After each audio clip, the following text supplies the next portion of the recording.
우생마사라고 하는 사자성어가 있습니다. 글자 그대로 풀이하면 소는 살아남고 말은 죽게 된다, 이제 그런 뜻인데요. 그 배경이 어떤가 하면은 이제 홍수를 만난 이 소하고 말이 이제 물에 막 이제 떠내려가면은 소는 사는데 말은 익사, 물에 빠져 죽게 된다는 겁니다. 이게 참 묘한 게, 사실 그 헤엄치는 걸로 치면은 말이 소보다 수영을 훨씬 잘한다고 합니다.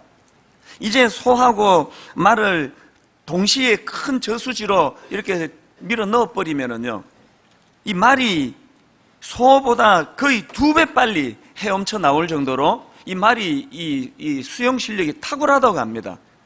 근데 왜 그렇게 수영을 잘하는 말은 홍수에 물에 빠져 죽고 소는 살아나는가? 그 왜 그런가 하니까요, 이제 이 홍수를 만나면 막 급류에 이제 떠내려가면 이 말은 그 수영에 대한 자신이 있다가 보니까 이제 물살을 거슬러 올라간다는 거예요. 막 물살을 거슬러 올라가는데, 여러분 한번 생각을 해 보십시오. 아무리 수영을 잘해도 그 홍수의 물살이 얼마나 거셉니까? 그러니까 이 말이 조금 올라가다가 또 제자리로 떨어지고, 조금 올라가다가 제자리로 떨어지고, 그러다가 그만 이 말이 탈진해가지고 이제 죽어버린다, 물에 빠져 죽는다는 거예요. 여기에 반해가지고 이 소는 글쎄 상대적으로 자기가 본능적으로 수영을 그렇게 잘 못한다는 그 본능 때문인지는 몰라도, 소는 그 물살을 거슬러 올라가는 법이 없다는 거예요. 막 그 떠내려가는 그 물살 속에 자기 몸을 맡기고 그렇게 가다가 보면은 꼭 이제 그 얕은 이런 그 물가를 만난다는 거예요. 그럴 때 이제 기회를 봐서 소는 빠져나오기 때문에 이제 소는 살아남는다는 겁니다. 자, 그럼 여러분, 이 우생마사라는 이 사자성어는 무슨 교훈을 주기 위해 만든 단어일까요? 사람은 순리대로 살아야 된다. 교만해가지고 물살을 거슬러겠다고 영리로 행하면 망한다. 이 메시지를 주기 위한 거 아닙니까? 제가 오늘 이 로마서 1장 전체를 한번 정리를 하고 마음으로 그려보면서 이 우생마사라는 사자성어가 떠오른 이유가 있습니다. 누가 저보고요, 자 목사님, 그 로마서 1장을 오래 살펴봤는데 이 로마서 1장을 딱 한마디로 요약하면 어떻게 말씀하실 수 있습니까? 그렇게 누가 저에게 물으신다면요, 저는 우생마사다, 그렇게 말씀을 드리고 싶습니다. 이 로마서 1장은 우생마사예요. 먼저 로마서 1장 25절을 한번 보십시오. 이는 그들이 하나님의 진리를 거짓 것으로 바꾸어 피조물을 조물주보다 더 경배하고 섬김이라. 이게 지금 영리 아닙니까? 인간은요, 그 우리를 창조하신 하나님을 찬양하고 경배하고 그분이 주시는 지침, 그분이 주시는 말씀, 그분이 주시는 교훈, 이걸 갖고 살도록 돼 있는데, 인간이 탐욕으로 에덴 동산에서 하나님께 영리를 해버렸습니다. 그래서 이제 그 인간의 영리가 어떻게 변질이 되느냐, 피조물을 조물주보다 더 섬기고 경배하는 이 우상숭배라는 게 바로 이게 영리예요. 영리. 이 큰 영리가 25절에서의 영리가 26절 17에서의 어떤 영리로 연결이 되느냐. 자, 26절을 보십시오. 이 때문에 하나님께서 그들을 부끄러운 욕심에 내버려 두셨으니 곧 그들의 여자들도 순리대로 쓸 것을 바꾸어 영리로 쓰며, 이와 같이 남자들도 순리대로 여자 쓰기를 버리고 서로 향하여 음욕이 부릴 듯하며. 자, 이 말씀의 흐름을 보면은 지금 이 인간들이 이 하나님을 마음에서 내쫓아 버리고 이제 이 순리를 거스르고 그 교만한 그 말처럼 이제 막 그 물살을 거슬러서 나는 내 인생을 잘 살 수 있다. 그래서 이제 이 영리로 인해 가지고 우생마사의 이제 고통을 겪는 게 지금 이 땅의 모습이라는 거예요. 여러분 조금만 주의해 가지고 주변을 둘러보면은요, 이 우생마사의 비극이 굉장히 많이 발견이 됩니다. 그 대표적인 게 그 광우병 아닙니까? 여러분 다 아시지만 그 광우병은 진짜 무서운 병이에요. 이 소 뇌에 구멍이 생겨가지고 이상행동을 하고 포악해지고 그러다가 목숨을 잃는 게 광우병 아닙니까? 더군다나 이 광우병은 인간에게도 전염될 가능성이 있다 그래가지고 한때 우리나라도 발칵 뒤집어지지 않았습니까? 근데 중요한 거는 이 무서운 광우병이 왜 생겼느냐, 이게 인간의 탐심, 이게 순리를 거스르는 영리 때문 아닙니까? 다 아시지만 이 광우병은요, 그 소는 초식 동물 아닙니까? 풀 뜯어먹고 사는 동물이에요. 여러분이 왜 소는 고기를 안 먹지? 왜 풀만 뜯어먹지? 이런 질문을 하면 그거 답이 없습니다. 소는 그렇게 만들어진 거예요. 그래서 소는 고기를 봐도 관심이 안 가도록 그렇게 지어진 거예요. 이 창조 질서예요. 또 사자나 호랑이는 풀 관심이 없고 고기만 좋아하도록 그렇게 만들어진 거예요. 사람은 둘 다 보면은 그냥 군침이 돌도록 또 만들어진 거예요. 이유가 어디 있습니까? 그게 창조 질서예요. 그런데 인간이 그만 탐심이 들어와가지고 빨리빨리 소를 키우고 살찌워가지고 돈 벌어야 된다고. 그래서 이 초식 동물인 소에게 이 육식 사료를 먹여가지고 그래서 생겨난 게 이게 광우병이다, 그런 말들을 하지 않습니까? 이 동물성 사료를 먹인 게 광우병의 원인이다, 그 말이 맞다면요, 이것이 얼마나 이게 비극이에요. 인간의 탐욕이 이 자연의 순리를 거슬러 영리로 나아갔기 때문에 이런 비극이 일어난 거 아닙니까? 오늘 우리 주변을 돌아보세요. 가정을 한번 돌아보세요.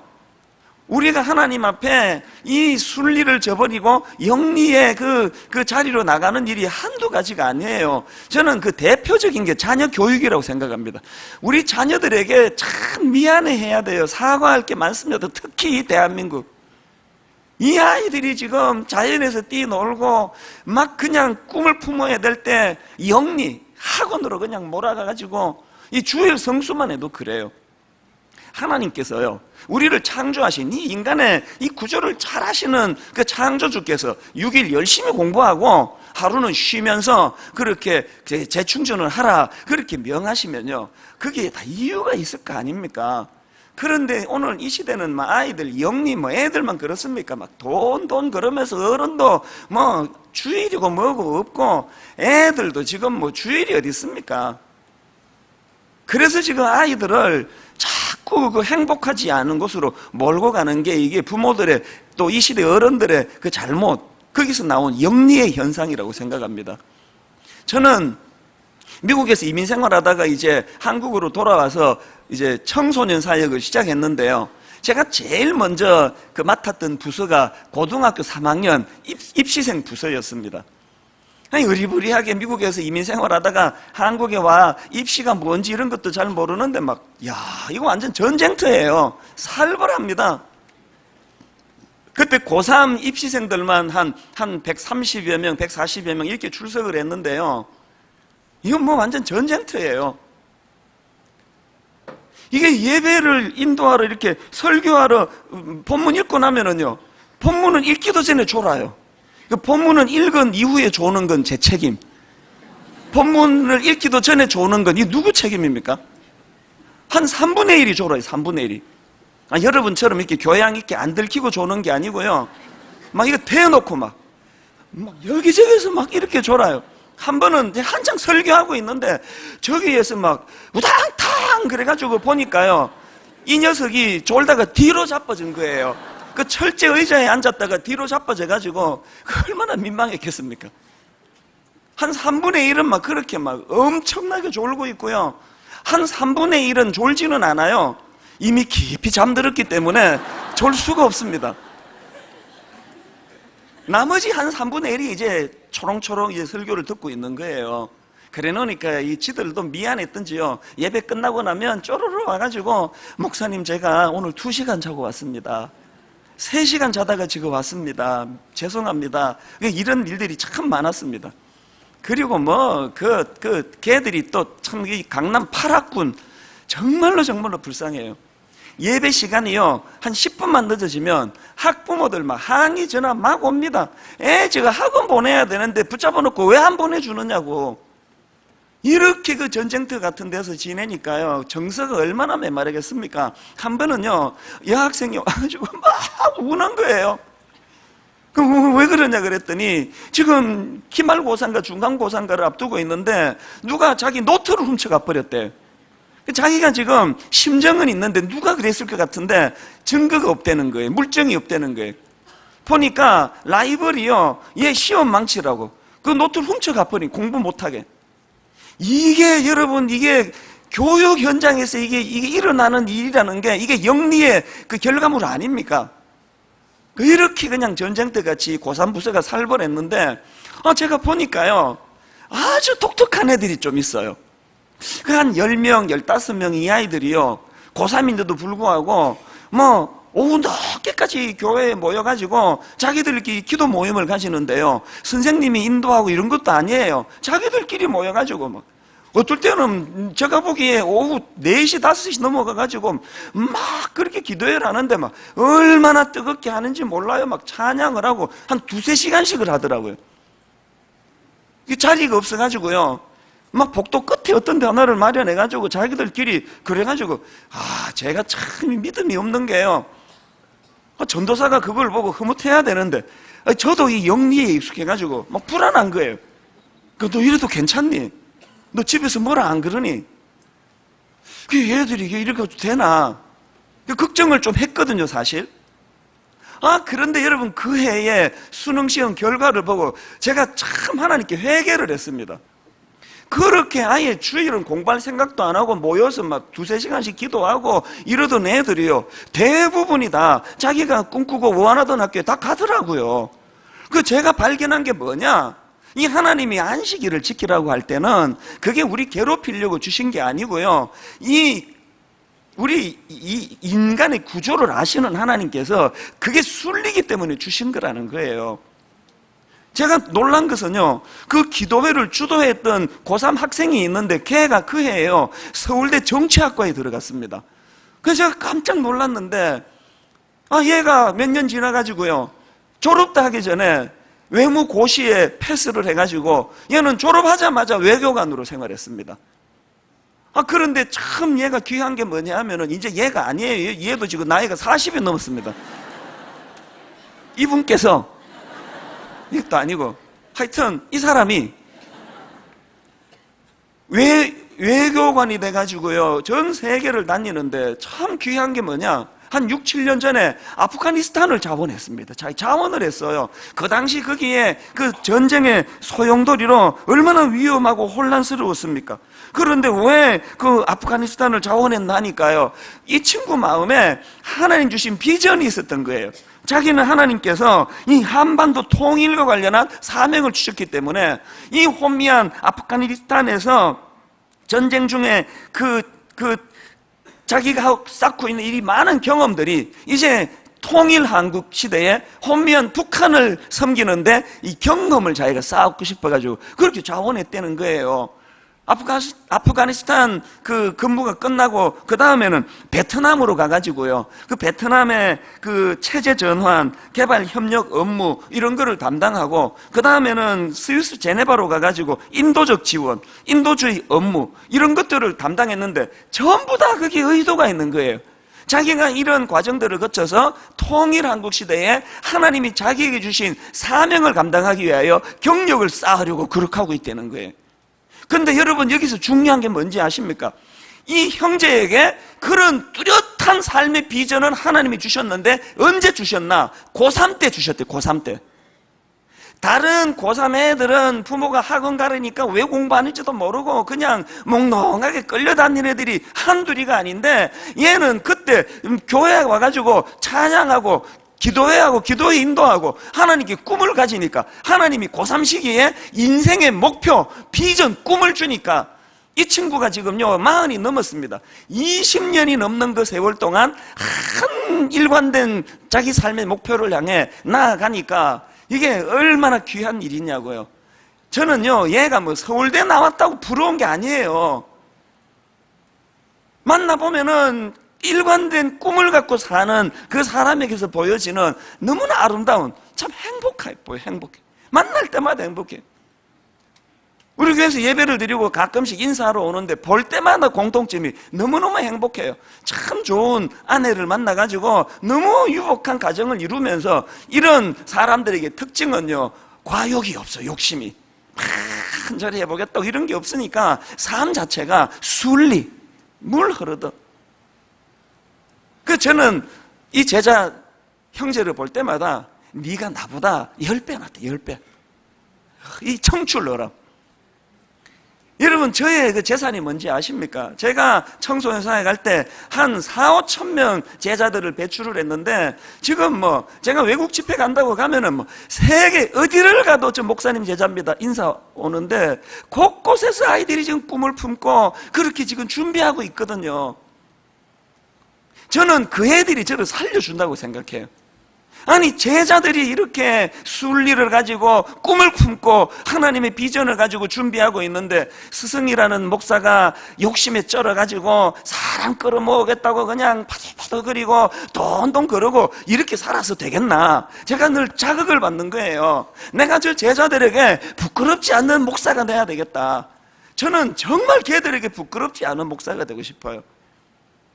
이게 오늘 여기 계시는 부모님들의 똑같은 희망이요 꿈이 되기를 바랍니다. 여러분 자녀들이 그 제자처럼 그렇게 꿈을 가지고 행복하게 그렇게 사는 거 원하시잖아요. 그러려면은요, 부모된 우리가 우생마사에 우를 범하는 건 없나? 욕심을 내가지고 그 순리를 거스르려고 하는 이 영리 이런 건 없나? 이거 돌아보셔야 됩니다.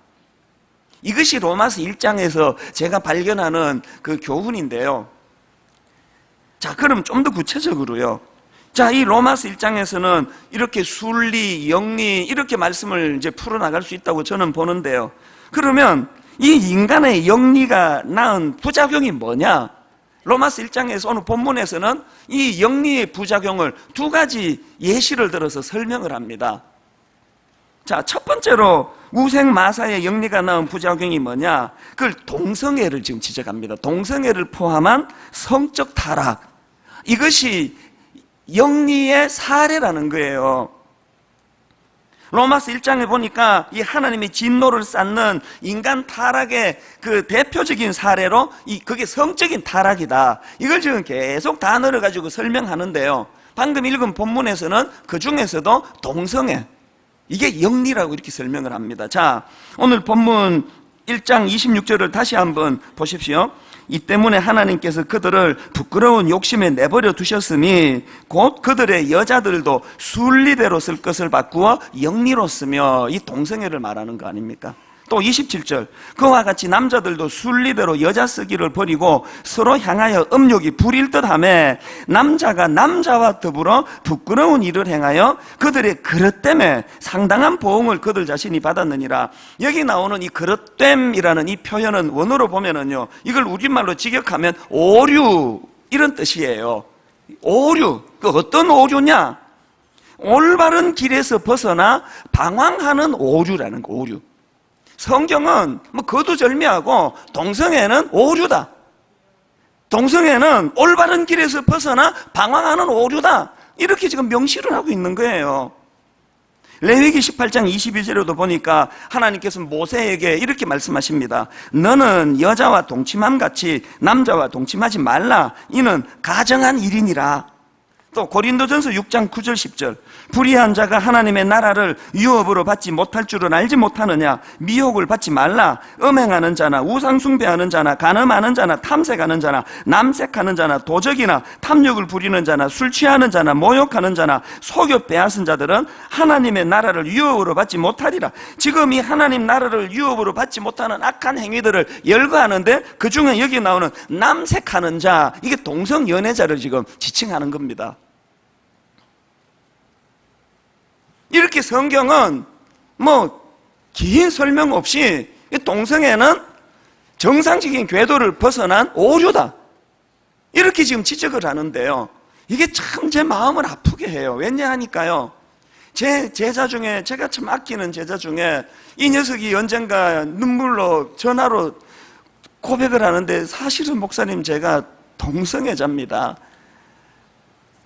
아무리 노력을 하고 노력을 해도 역부족입니다. 그러면서 기도해달라고 엉엉 울면서 그렇게 전화가 온 적이 있습니다.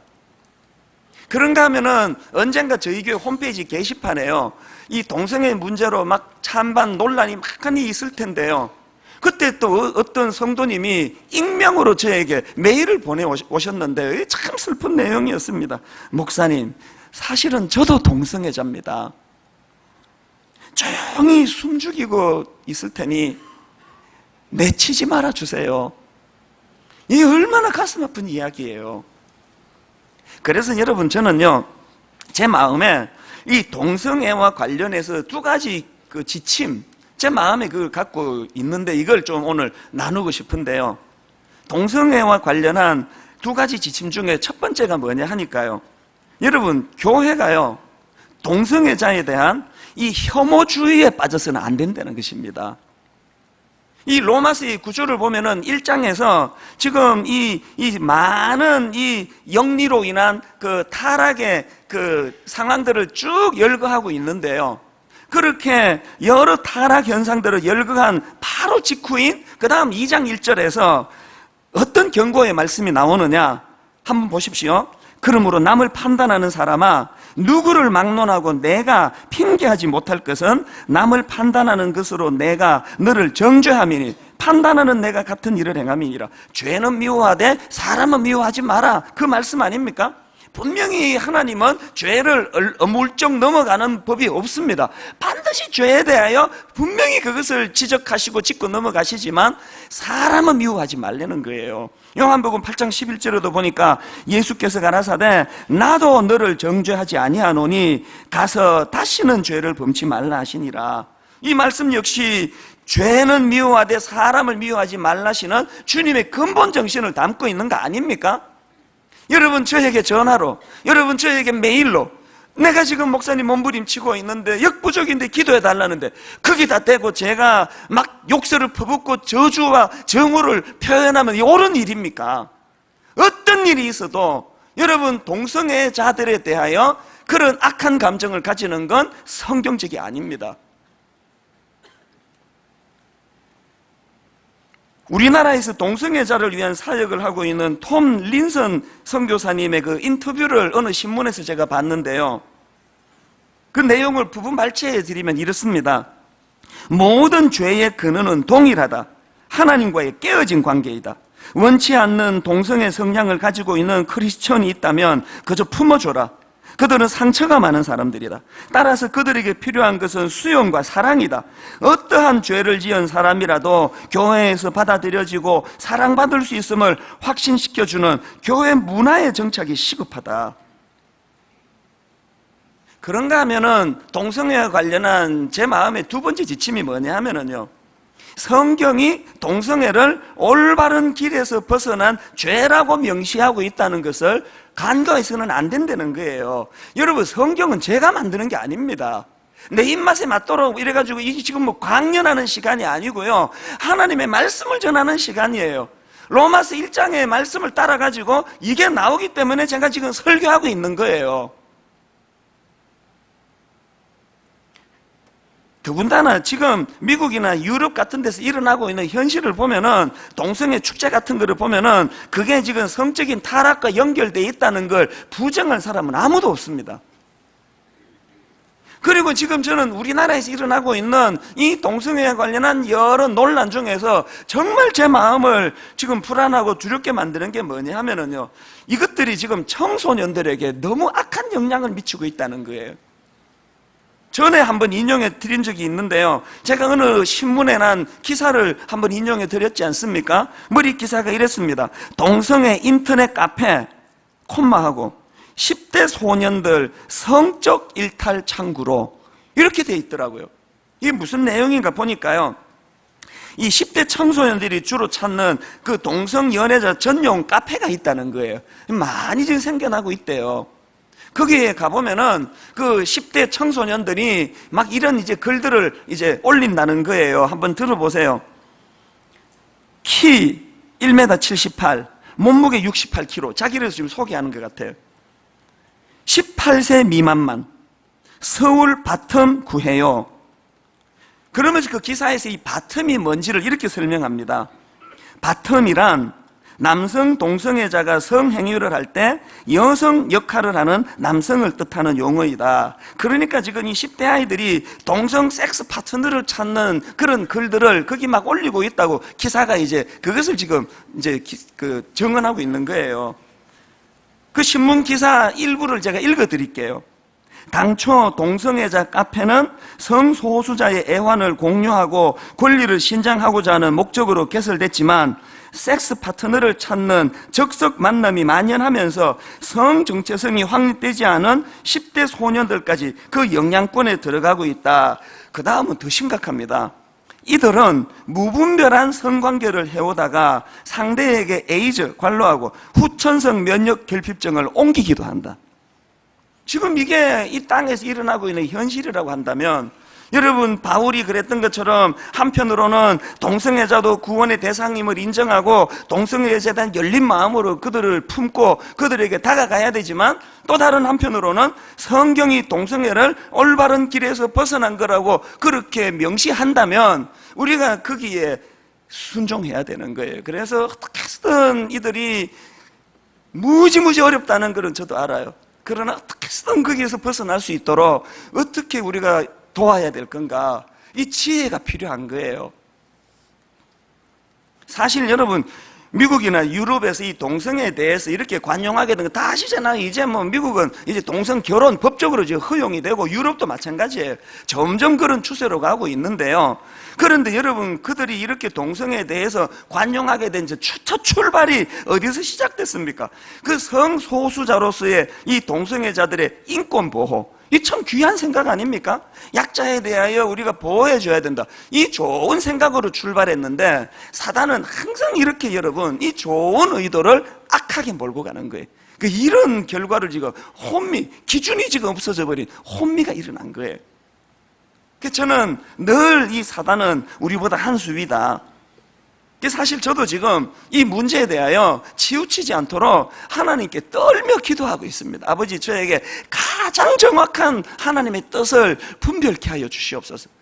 정말 혼미해요. 이제 곧 우리나라에서도 퀴어 축제라고 그 동성애 축제가 또 열려지는데요. 저에게 매일 많이 옵니다. 문자도 와요.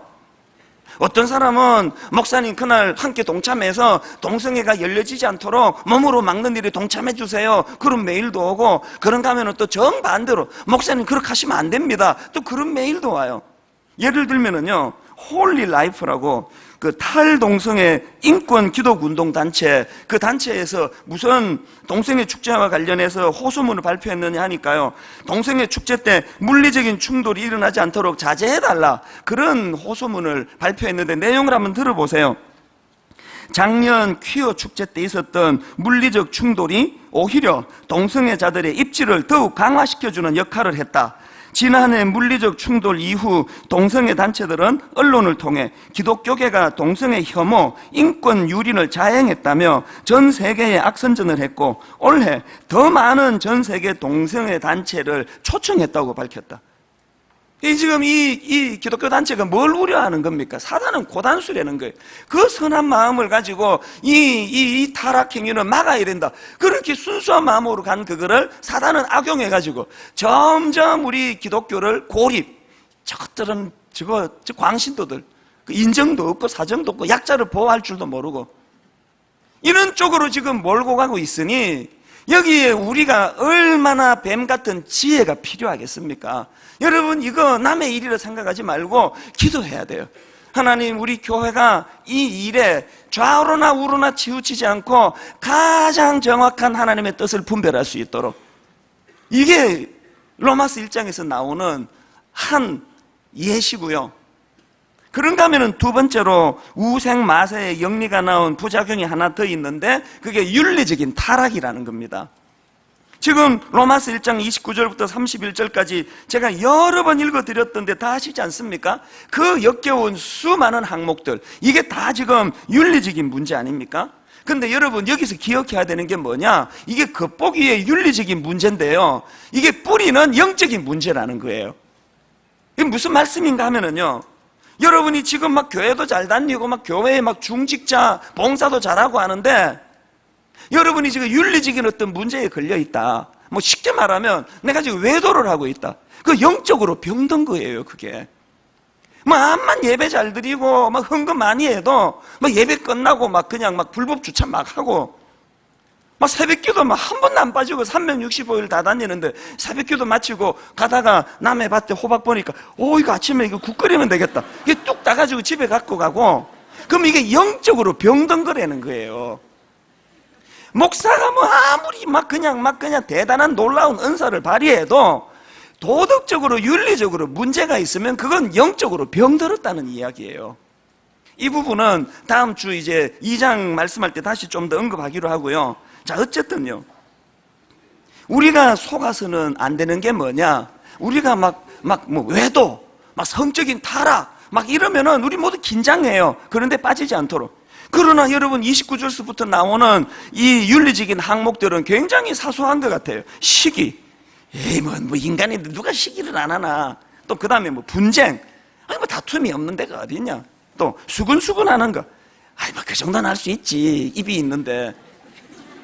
또 그 다음에 뭐 교만한 거, 또 자랑하는 거, 이거는 막 그냥 그 성적인 타락에 비해서는 아무것도 아닌 것처럼 생각하지만 하나님의 관점으로는 똑같은 해결해야 될 죄악이라고 이야기하는 거예요.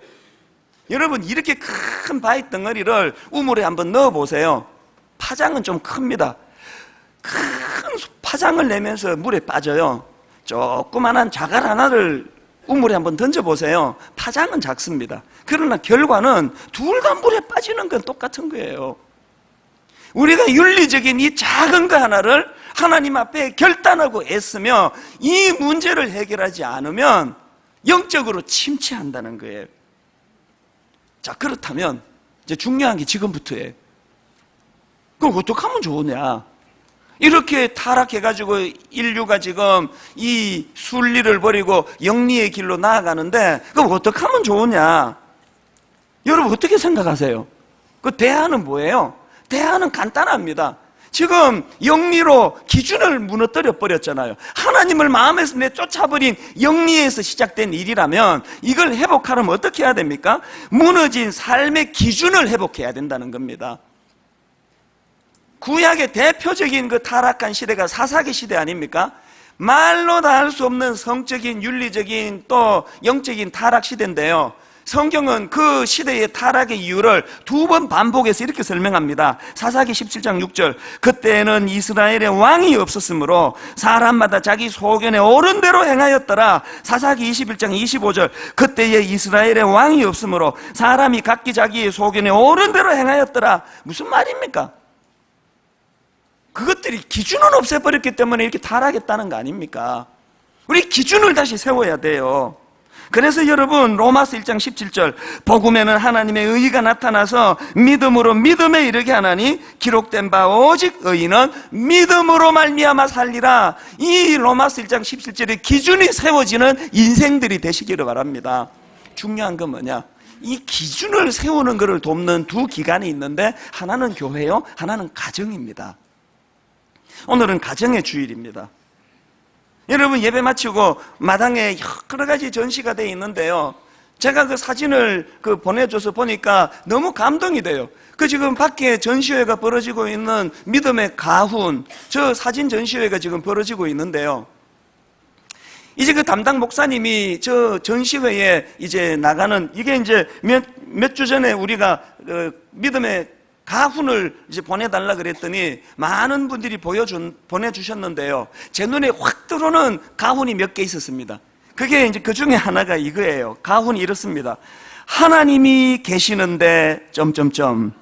이게 가훈이에요. 이 심플하면서 얼마나 멋지잖아요. 제 내용을 보니까요, 이분이 불교 신자였는데 이제 예수님을 영접하고 생활하는데 어려움이 찾아온 거예요. 너무너무 힘들어서 어려워하다가 하나님이 불쑥 마음에 뇌리에 스치는 생각을 주셨는데, 이게 하나님이 계시는데, 그래서 이거를 이분이 프린트 해가지고요, 막 그냥 냉장고에도 붙여놓고 TV에도 붙여놓고 그러셨다는 거예요. 이 삶의 기준을 세우셨다는 그런 뜻 아닙니까? 그런가 하면은 또 다른 가훈이 하나 있는데, 가훈이 이래요. 주 뜻이. 이게 가훈이에요. 주 뜻이. 그게 뭔가 보니까요, 제가 그 전시하는 거를 지금 갖고 왔는데요, 여기에 지금 주 뜻이에다가 이렇게 그 강조점을 찍어놨는데, 이게 뭐냐? 주님의 뜻을 이루다. 그래서 주님의 뜻을 이루다 약자로 믿음의 가훈이 주 뜻이에요. 근데 그 밑에 어떤 초등학교회가 이렇게 글을 썼습니다. 제 이름은 이루다입니다. 이름이 성은 이시고 이름은 루다예요. 이름이 이루다. 그 다음 보세요. 하나님의 뜻을 이루고 살라고 지어주셨대요. 이제는 우리 집에 가훈이 되었답니다. 얘가 초등학교 3학년입니다. 이 어린애 부모님이 이 귀한 아들을 낳고 그 인생의 중심이 세워지기를 소원하면서 이름을 이루다 이렇게 지었다는 거. 이 아이가 그 뜻을 잘 이해하고 있는 거예요. 그런가 하면 좀 웃기는 가훈도 있는데요. 그 요새 학교에 가면은 거푼 이래가지고요, 엄마가 보고 있다 이런 거푼이 지금 많은데, 이 집은 거기서 따가지고요, 거푼이 뭐냐? 하나님이 보고 있다. 이게 그 집 가훈이래요. 이 모두가 다 가정에 무너진 그 질서, 기준을 다시 세우겠다는 그 의지가 담긴 거 아닙니까? 저는 오늘 결론을 이렇게 맺기를 원합니다. 지난주에 제가 영화 박하사탕 그 영화를 보고 너무 마음이 아파서 저녁에 잠이 안 오고 또 악몽을 꾸고 또 밤에 막 그 주인공으로 추정되는 누군지 기억도 없는데 막 꿈에 제가 잠꼬대를 하면서 막 누구를 꾸짖고 그런 그 영화를 심각하게 본 이유가 뭐냐 하면은 마음이 아파서 그래요. 현실적으로 여러분 저에게요, 하루가 멀다 하고 그 주인공이 철길 위에서 나 돌아가고 싶어 절규했지만 못 돌아가고 자살로 끝나는 그거와 비슷한 상황의 아픈 편지, 이메일이 너무 많이 오거든요. 이제는 손을 쓸 수 없는. 여러분, 너무 늦기 전에 돌아가셔야 돼요. 그 철길 위에서 안 됩니다. 못 돌아갑니다. 지난주에 그 설교했더니 어떤 분이 눈물의 장문의 편지를 보내왔어요. 본인이 그거 오픈되는 걸 원치 않기 때문에 제가 인용은 못 해드립니다만 너무너무 가슴이 아팠어요. 제가 그분께 드린 간단한 답이 뭔지 아십니까? 형제님, 늦지 않았습니다. 아직 늦지 않았습니다. 아내와 더불어 혼미한 상태에 빠져있는, 가정이 지금 붕괴될 위기에 놓여 있어 절망하는 그 마음이지만 형제님, 늦지 않았습니다. 결론을 맺으며 여러분, 눈물로 호소합니다. 여러분, 그 주인공처럼 철길 위에서 부러지는 건 너무 늦는 일이에요. 더 늦기 전에, 하나님 기회 주실 때, 아직 기회 있을 때, 나 다시 돌아가고 싶어요. 우리를 순리의 길로 인도해 주시는 주님의 십자가 복음, 이 복음을 의지해서 영리에서 벗어나 순리로 돌아오는 여러분 되시기를 주님 이름으로 축복합니다. 여러분, 우리 이 찬양 같이 부르기 원하는데요, 옛날 어른들이 참 삶이 힘들었잖아요. 그때마다 복음의 능력을 부르짖으며 부르던 찬양입니다. 찬송가 268장. 오늘 우리 손뼉을 치며 가사 하나하나 주목하며 이렇게 노래합니다. 죄에서 자유를 얻게 함은 죄에서 자유를 얻게 보혈의 능력, 주의 보혈, 보혈의 능력, 주의 시험을 이기고 승리하니. 여러분, 복음이 능력입니다. 참 놀라운 능력이로다. 아멘. 주의 보혈 능력이 있도다. 주의 피로 믿으로 주의 보혈, 그 어린 양의 매우 귀중한 피로다. 여러분, 2절 가사를 한번 보세요. 2절이요, 육체의 정욕을 이길 힘은 보혈의 능력, 주의 보혈. 사단이 장악하고 있는 이 성적 타락은 우리 힘으로 못 벗어납니다. 절대 못 벗어납니다. 보혈의 능력이 필요해요. 저희 교회 다락방에서요, 어떤 남자 성도님이 눈물의 고백을 했습니다. 자기가 이 포르노를 끊을 수 없어서 너무너무 그것이 그에게 아픔을 주어서 자기 아내에게 너무 부끄럽지만 눈물로 부탁을 하고 고백을 했대요. 내가 이 포르노에 지금 매여 있다. 그래서 자기 아내에게 눈물로 부탁을 하고 그렇게 도움을 청해가지고요, 이분이 그 포르노로부터 해방 자유를 맡게 됐다. 이걸 다락방 모임에서 그 부끄러운 이야기들을 하나님 앞에 오픈한 거예요. 그거를 보고 우리 사역 훈련하는 어떤 남자 성도가 본인도 거기에 용기를 얻어가지고 거기에 다시 도전하고. 여러분, 이게 교회예요. 하나님 앞에 부끄러운 거 같이 나누고, 가정, 아내에게, 남편에게 숨기지 말고.